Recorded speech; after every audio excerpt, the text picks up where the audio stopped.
Dilute sulphuric acid etcetera लिखेंगे।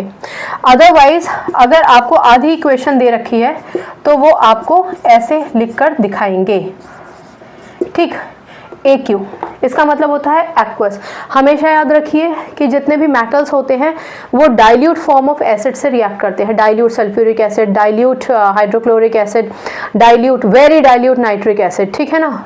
बहुत ज़्यादा डाइल्यूट होता है नाइट्रिक एसिड तो उसके साथ रिएक्ट करते हैं, क्योंकि डाइल्यूट करने के लिए हमें एसिड को डाइल्यूट करने का क्या मतलब है कि उसमें हमने पानी मिला दिया है, पानी के साथ उसको मिक्स कर दिया है, उसका कंसंट्रेशन लेवल कम कर दिया है, उसका डाइल्यूशन लेवल बढ़ा दिया है, इसलिए हम यहाँ पर AQ इस्तेमाल करते हैं। तो जब आप प्रोडक्ट बनाएंगे तो MgSO4 के साथ आप चाहेंगे तो AQ लिख सकते हैं, यानी एक्वस लिख सकते हैं।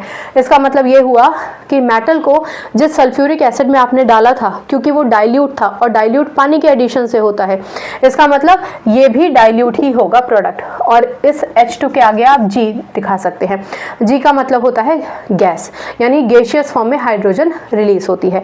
अगर आप ये सिंबल्स नहीं भी दिखाएंगे तो कोई फर्क नहीं पड़ता है, ठीक है ना, कोई फर्क नहीं पड़ेगा। लेकिन अगर यहाँ डाइल्यूट नहीं लिख रखा है, कॉन्सेंट्रेटेड लिख रखा है, तो ध्यान दीजिए कि डाइल्यूट के साथ ही मेटल्स रिएक्ट करते हैं। कॉन्सेंट्रेटेड के साथ मेटल्स रिएक्ट करेंगे तो आपको प्रोडक्ट सेम नहीं मिलेंगे।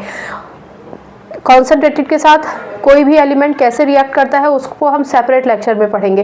वो नाइट्रिक एसिड के साथ भी कॉन्सेंट्रेटेड सल्फ्यूरिक एसिड और कॉन्सेंट्रेटेड HCl सबके साथ पढ़ लेंगे। अभी बस इतना याद रखिए कि यहाँ पे डाइल्यूट लिख दीजिएगा, नहीं तो यहाँ डाइल्यूट लिख दीजिएगा, ठीक है ना। और अगर ऐसा ही एज इट इज दे रखा है कि रिएक्टेंट दे रखे हैं प्रोडक्ट बनाओ, तो बना के आ जाइए प्रोडक्ट। अगर उन्होंने मेंशन ही नहीं किया है कॉन्सेंट्रेटेड तो आप ये मान के चलिए कि वो डाइल्यूट ही है। लेबोरेटरीज में किए जाने वाले ज़्यादातर एक्सपेरिमेंट्स हम डाइल्यूट एसिड्स के साथ ही करते हैं, ठीक है ना। आई होप आपको समझ में आया होगा। फिर भी अगर कोई कन्फ्यूजन है तो मुझसे पूछ लीजिएगा, और बाकी प्लेलिस्ट ज़रूर विजिट कर लीजिए। अगर आप चाहें आपको कन्फ्यूजन दूर करना है तो हर एक चैप्टर की एक प्लेलिस्ट बनी हुई है, हर एक टॉपिक को हमने अच्छे से उसमें एलाबोरेटली डिस्कस किया है। और अगर कन्फ्यूजन है तो फिर आप मुझे डायरेक्टली भी पूछ सकते हैं।